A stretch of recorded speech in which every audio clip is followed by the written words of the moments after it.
जन्म हुआ है बहुत गरीब परिवार में। यहाँ तक कि जो मेरा घर था वो बिहार सरकार के जमीन में घर था। मेरे पास कोई भी जमीन मेरे पिताजी को नहीं था।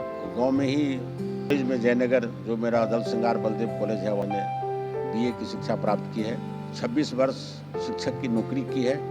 द एचडी न्यूज में आप सभी दर्शकों का बहुत बहुत स्वागत है। मिलिए नेताजी से हम यह कार्यक्रम लेकर के आप सबों के बीच आ रहे हैं। आज इसी कड़ी में हमारे साथ रामप्रीत पासवान हैं, बीजेपी के विधायक हैं और पार्टी से जुड़े हुए नेता हैं। लगातार जनता का जो है सेवा ये करते रहते हैं और जब सत्र के अलावा अक्सर जो समय है इनका क्षेत्र में जनता के बीच बीतता है। हम ऐसे ही लोग से आपको मिलवाते हैं जो पार्टी के कर्मठ यूँ कहे जो पार्टी के कर्मठ नेता हैं, जो विधायक हैं, जो पार्टी से उनका मूलभूत जो एक परिवेश है जो जुड़ा हुआ है, हम उनसे आपको मिलाते हैं। इसी क्रम में हमारे साथ बातचीत करने के लिए रामप्रीत पासवान जी है, हम बात करेंगे। रामप्रीत जी, यह जो कार्यक्रम है इस कार्यक्रम का उद्देश्य है आपके व्यक्तित्व को बताना। आप पुराने लोग हैं, बहुत दिन से राजनीति से जुड़े हुए हैं। हम आपके ही जुबानी जानना चाहेंगे। जो सबसे पहले आप अपना खुद परिचय दीजिए। मैं रामप्रीत पासवान राजनगर से विधायक हूँ और भारतीय जनता पार्टी के अनुसूचित जाति मोर्चा का मैं राष्ट्रीय मंत्री भी हूँ। रामप्रीत जी, शुरुआत होता है आदमी का नाम, उसके बाद उनका परिचय होता है। तो आपको कहीं न कहीं जिस एरिया से आप बिलोंग करते हैं, मधुबनी मिथिलांचल का धरोहर है। मिथिला की जो संस्कृति है, चाहे वो मखान की बात करें, पाक की बात करें, कल्चर की बात करें, संस्कृति की बात करें, यहाँ की विधि विधान की बात करें, भारत में फेमस है। और इस एक रीढ़ जगह से राजनगर जो है मधुबनी का एक ऐसा जगह है जहाँ से आप बिलोंग करते हैं, उस जगह से आप विधायक हैं। आप का शिक्षा दीक्षा कहाँ हुई, कैसे हुई? देखिए, मैं मधुबनी जिला के एक सिलीबिली गांव में मेरा जन्म हुआ है, बहुत गरीब परिवार में। यहाँ तक कि जो मेरा घर था वो बिहार सरकार के ज़मीन में घर था। मेरे पास कोई भी ज़मीन मेरे पिताजी को नहीं था और गांव में ही हमने प्राथमिक से लेकर मध्य शिक्षा प्राप्त की है। गांव में ही हमने मैट्रिक की शिक्षा प्राप्त की है। गांव में ही कॉलेज में जयनगर जो मेरा दल सिंगार बलदेव कॉलेज है वहाँ से मैंने बीए की शिक्षा प्राप्त की है। और उसके बाद मैं गांव में ही शिक्षक प्रशिक्षण महाविद्यालय था जहाँ से मैंने शिक्षक का प्रशिक्षण प्राप्त करके मैं 26 वर्ष शिक्षक की नौकरी की है। और पूरे जो मुझे शिक्षा मिला है वो गांव में ही। अब आएंगे हम रामप्रीत जी। आपने अपनी जो है बताइए जो आप किस प्रकार से आपका जीवन बसर हुआ।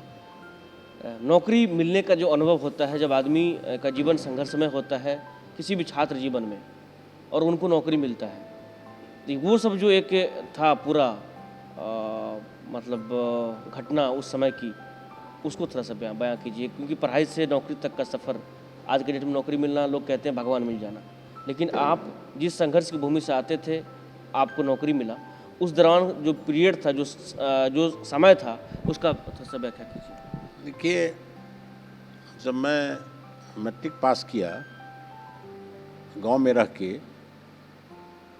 तो मैं आपको बताया जो मैंने बहुत गरीब घर में जन्म लिया, जीरो से शुरू किया हूँ। और जब मैं प्रशिक्षण प्राप्त कर लिया शिक्षक का तो मुझे नौकरी मिली। तो गरीबी को भी मैंने देखा है और गरीबी के बाद जब मुझे शिक्षक की नौकरी मिली तो मैं शिक्षा जगत से जुड़ा। और उस समय में 1973 में जब मैं शिक्षक बना तो उस समय में समाज में बहुत बड़ी खाई थी छुआछूत का। इसी प्रखंड के मधवापुर में हमारी नौकरी मिली थी। तो उस समय का जो काल था वह बहुत कष्टमय था। 150 रुपये वेतन मिलते थे और मैं गरीबी से निकल के आया था और उसी वेतन से बाल विवाह मेरा हुआ था, परिवार भी हो गया था। उसी वेतन से परिवार को भी चलाना, माता पिता के साथ रहना। तो उस समय का जो मेरा जीवन का जीने का जो ढंग था, शिक्षक थे, सामान्य जीवन जीते थे और इसी तरह से आगे बढ़ते गए हम।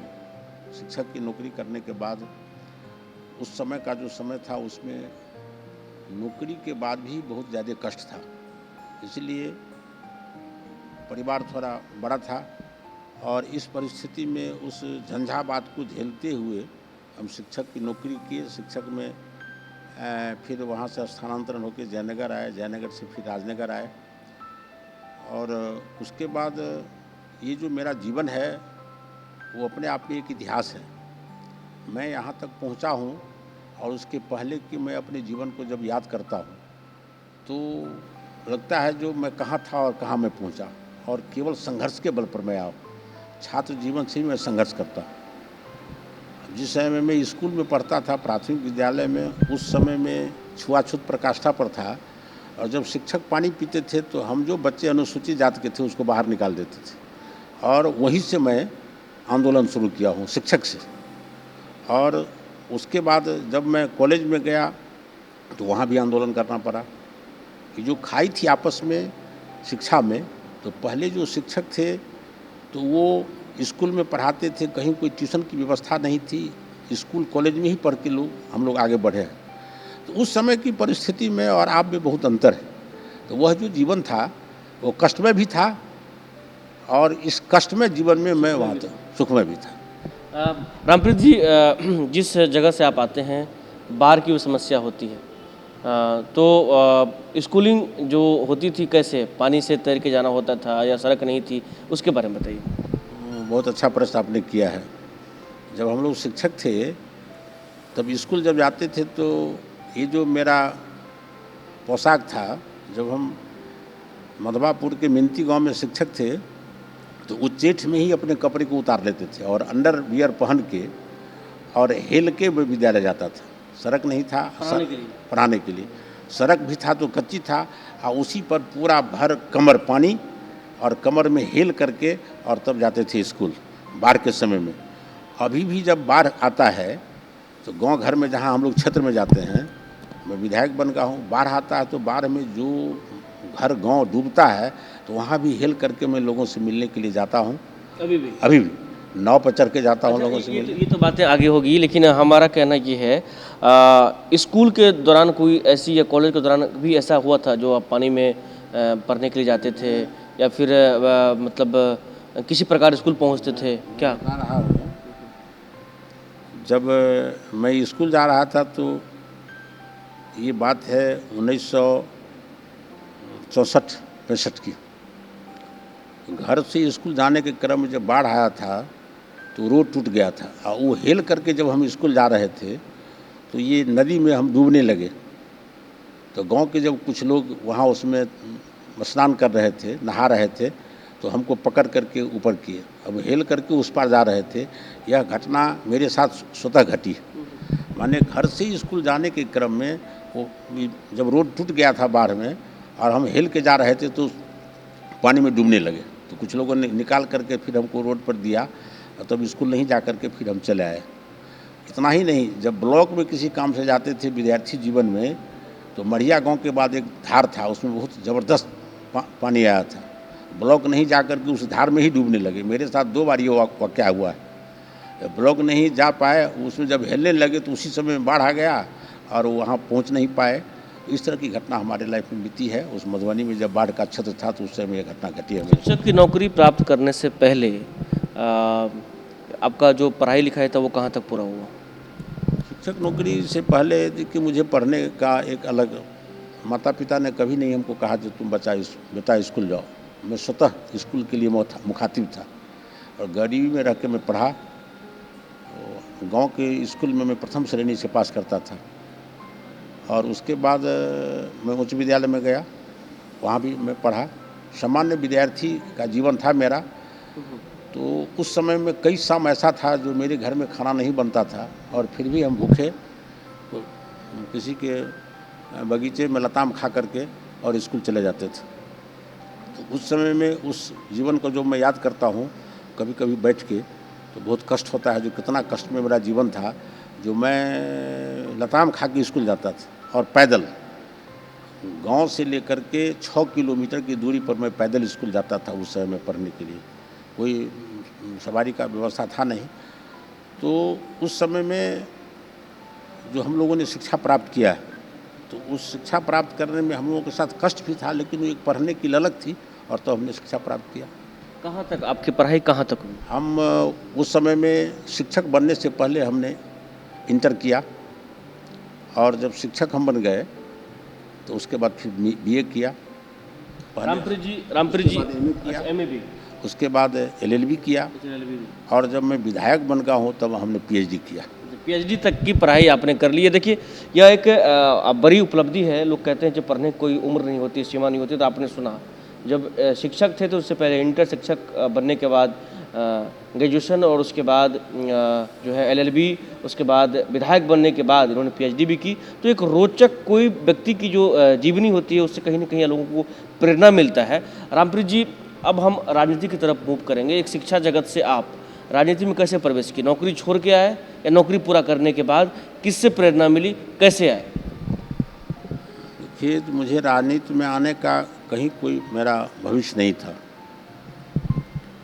मैं राजनगर प्रखंड के तिलकबार गांव में मध्य विद्यालय में मैं प्रधानाध्यापक था जी।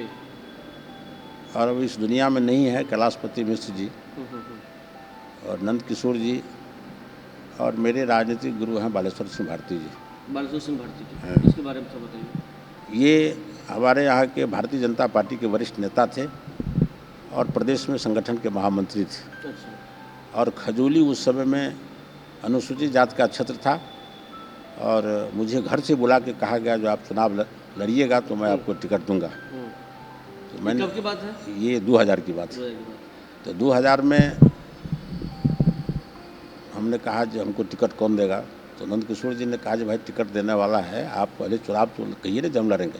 हम बोले सर हम चुनाव लड़ेंगे। और 15 साल की नौकरी को हमने छोड़ के, और मैं 2000 में। अच्छा, आप ऐसे रिटायर कब करते? रिटायरमेंट का जो आपका 2015 के 31 मार्च को हम रिटायर करते हैं। 2015 31 मार्च को हम रिटायर करते हैं। 15 साल पहले नौकरी छोड़ी? 15 साल पहले नौकरी छोड़ी। अच्छा, मतलब यह एक बड़ा ही अच्छा पीरियड होगा जब आपको आगे से, मतलब अच्छा नहीं, शिक्षक होते हुए आपने कहा जब हमने आंदोलन भी किया, तो कैलाशपति मिश्र का आपने जिक्र किया, जो कि भाजपा में इसको भुलाया नहीं जा सकता है, उनके योगदान को भुलाया नहीं जा सकता है। एक तरफ आपने छुआछूत की भी जिक्र की जो पिछले ज़माने की, लेकिन वही कैलाशपति मिश्र जिन्होंने एक नींव रखी पार्टी की और समानता से जोड़ा, आप कहीं न कहीं उन्हीं के प्रेरणा से आप आगे बढ़े हैं। वह समय कैसा था जब आपको ऐसा बोला गया, फिर आपको टिकट मिला, चुनाव लड़े, कैसे कैसे इंतजामात हुए? क्योंकि एक शिक्षक के लिए चुनाव लड़ना धर्मबल का चुनाव, अब कहा जाता है मायने में धर्मबल का खेल है, लेकिन आपके जीवन में चुनाव का महत्व क्या है? कैसे कैसे क्या हुआ? कि शिक्षक में भी हम शिक्षक संघ के नेता थे, अनुसूचित जाति जनजाति कर्मचारी संघ में भी हम सचिव का पद, और दलित वर्ग संघ का भी हम जिला के नेतृत्व करते थे। जहाँ कहीं भी गरीबों के पास को अत्याचार हो, किसी के बच्चे की पढ़ने की बात हो, तो मैं वहाँ जाके अपने तरफ से, मैं आपको नहीं बता पाया, मैं अपने वेतन का 10% शिक्षक के नौकरी में भी खर्चा करके गरीब के बच्चे को मैं पढ़ाता था, स्लेट कागज़ पेंसिल खरीद के देता था। तो समाज में एक हमारी अलग पहचान थी। और जो हमारे स्थानीय नेता थे बालेश्वर सिंह भारती, जब उम्मीदवार की खोज हो रही थी तो वो हमको खोजा गया। उस समय हम शिक्षक संघ के नेता थे, अनुमंडल स्तर के हम सचिव थे, और जब कभी भी आंदोलन होता था शिक्षक संघ का कर्मचारियों का, तो सबसे पहले आगे होकर के जेल जाने का काम करते थे। मुजफ्फरपुर, दरभंगा, मधुबनी जेल में हम गए हैं शिक्षक आंदोलन में। तो इन लोगों के बीच में जब कभी प्रदर्शन होता था तो नारा लगाने का भी मैं काम करता था। तो हमारे जो नेता है बालेश्वर सिंह भारती, उन्होंने परखा जो उस लड़के को यदि टिकट दिया जाए तो निश्चित रूप से वो सर्वाइव करेगा। और उस समय में इतने MLA बनने के लिए धन बल की आवश्यकता नहीं थी। अब जब मैं पहली बार 2000 में चुनाव लड़ा, उस समय हमको सफलता नहीं मिली, लेकिन आपको आश्चर्य होगा, कितने वोट लाए थे? उस समय में हम आपको 40,000 वोट लाए थे। तो मतलब सेकंड में थे या हाँ, सेकेंड में थे, और मात्र 1600 वोट से हम पीछे पड़ गए थे।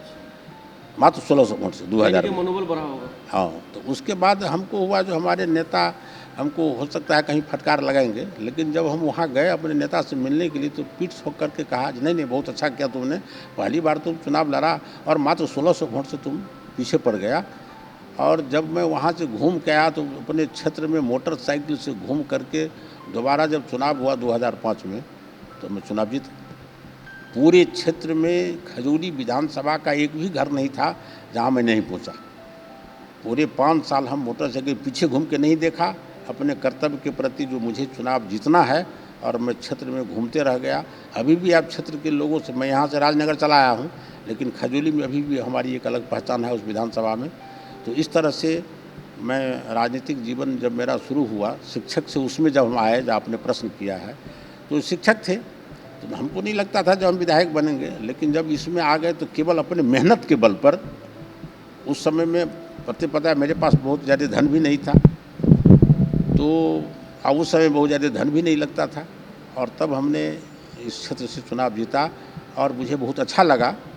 अब उस समय हमारी माँ जिंदा थी और पिताजी, जब हम चुनाव हार गए तो उस सबको होता था जो अब मेरे बेटा का क्या होगा। एक तरफ नौकरी छूट गई है और दूसरा चुनाव भी हार गया। तो लेकिन उसके बाद भी अपने माता पिता को मैं उत्साहित करते हुए हमने कहा अपने पिताजी को, चलिए इस बार पहलवान जब 2 गो लड़ता है तो एक हारता है एक जीतता है। जब मैं हार भी गया तो मैं अगले बार निश्चित जीतूँगा, और मैं अगले बार जीता। और इसी तरह से मैं अभी भी संघर्षरत हूँ। ये रामप्रीत जी, सवाल मेरा ये रहेगा, जो एक तरफ नौकरी छोड़ने का जो है गम, हारने का गम, परिवार में किसने आपको सबसे ज़्यादा सपोर्ट किया कदम से कदम मिला के चलने के लिए? एक समय होता है जब लोग कमज़ोर पड़ जाते हैं, जब हार मिलता है तो कई लोग हैं जो हार में जो डर जाते हैं वही जीत पाते हैं, लेकिन उस हार में डटे रहने के लिए किसने प्रेरित किया? क्योंकि हमारे पिताजी पढ़े लिखे नहीं थे, अनपढ़ थे, लेकिन उनके एक अलग जज्बा था। जब हम चुनाव हार गए तो हमारे बहुत रिश्तेदार मित्र वगैरह लोग आते थे, जो कहते थे, तो हम ठीक ठाक थे, और वही लोग आकर के रोने लगते थे जी इनका भविष्य क्या होगा। तो हमारे पिताजी कह रहे थे जो, अरे इस बार नहीं तो फिर अगले बार मेरा जीतेगा। मेरे पिताजी मुझे बहुत पसंद करते थे, और उन्होंने मेरे हौसले को बढ़ाया। कहा जी बेटा, 2 पहलवान जब लड़ता है तो एक हारता है, लेकिन फिर कभी न कभी मेहनत करने के बाद जीता भी है। तो हमारे पिताजी हमको बहुत उत्साहित किए परिवार में, और कभी भी मुझे खलने नहीं दिए। परिवार भी चलता रहा, लेकिन मुझे ये एहसास नहीं हुआ जो कभी कोई दिक्कत हो। और हम शिक्षक की नौकरी से आए ही थे, तो 5 साल तो किसी तरह से हम कट लिए, और उसके बाद जब मेहनत किए तो मुझे फिर सफलता मिली।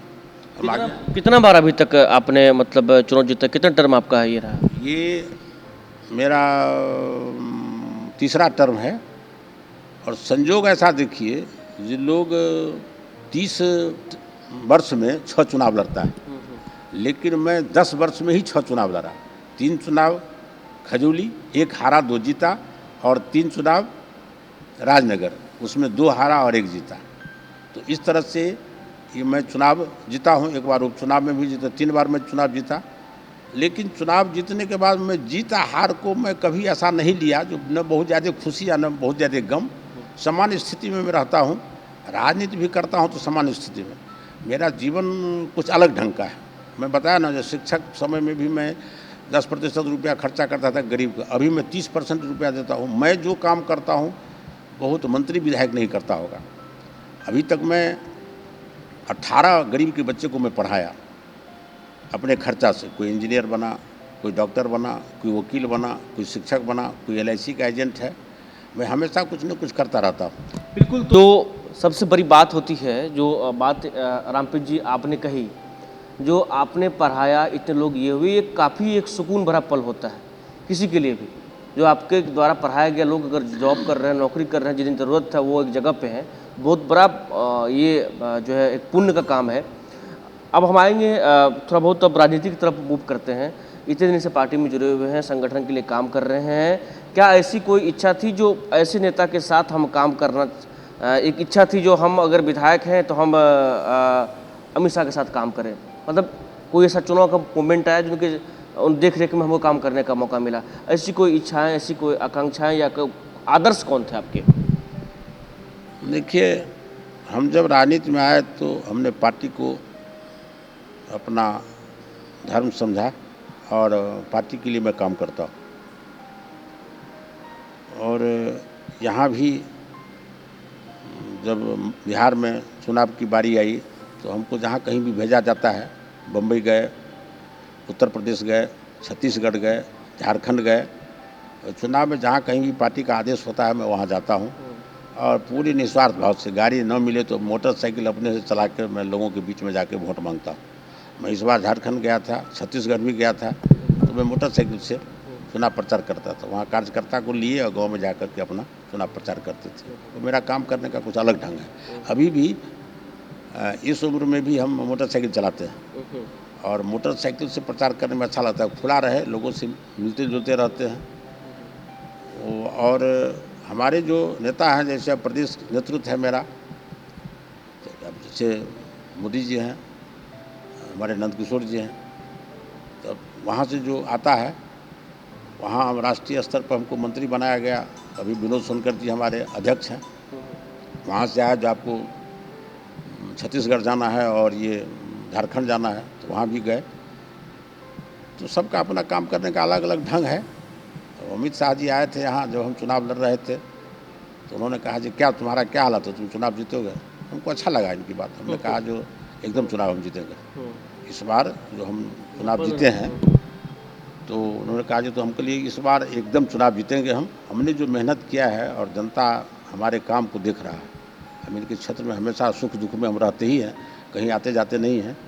तो इनका जो था काम करने का और करवाने का, ये धन सिंह रावत प्रभारी बन के आए थे, तो बहुत दिन रहे मेरे क्षेत्र में।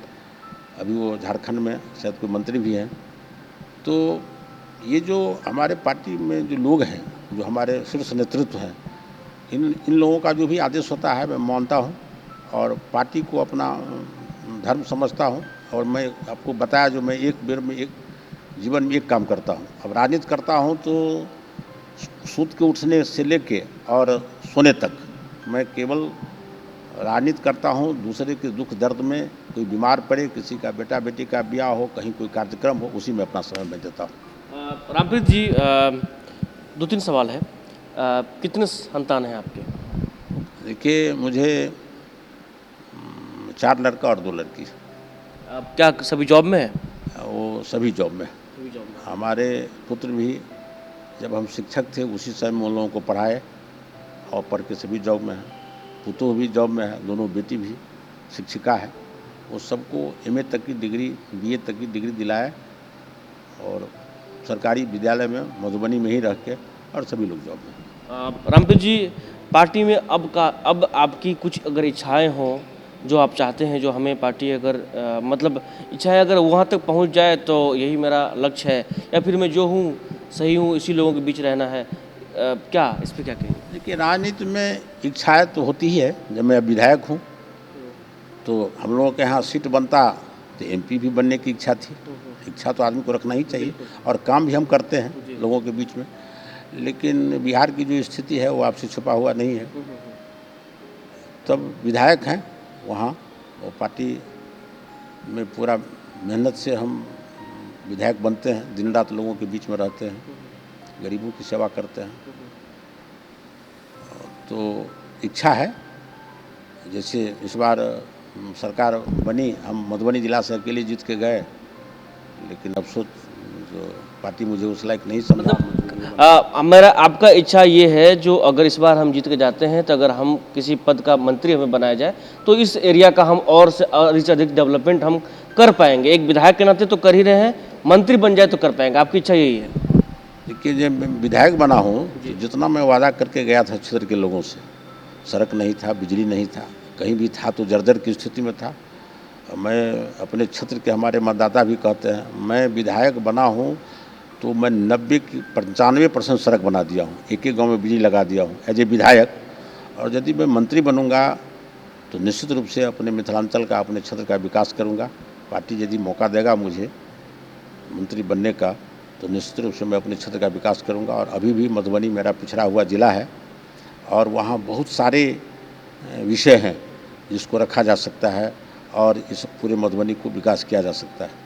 तो इस परिस्थिति में यदि पार्टी हमको मौका देगी तो निश्चित रूप से हम चाहेंगे। बिल्कुल। रामप्रीत जी, आपका जो है मांग भी जायज़ है, क्योंकि जिस तरीके से आप क्षेत्र में लोगों के बीच जुड़े हुए हैं, लोगों का जो है काम कर रहे हैं, क्षेत्र का काम कर रहे हैं, तो इच्छाएं लोगों को होनी चाहिए। आपका इच्छा जायज़ भी है और हम चाहते हैं जो आप आने वाले समय में पार्टी में आप एक अच्छे पोजीशन पर रहें, मंत्री पद आपको मिले, हमारी यही आपसे शुभकामनाएं हैं।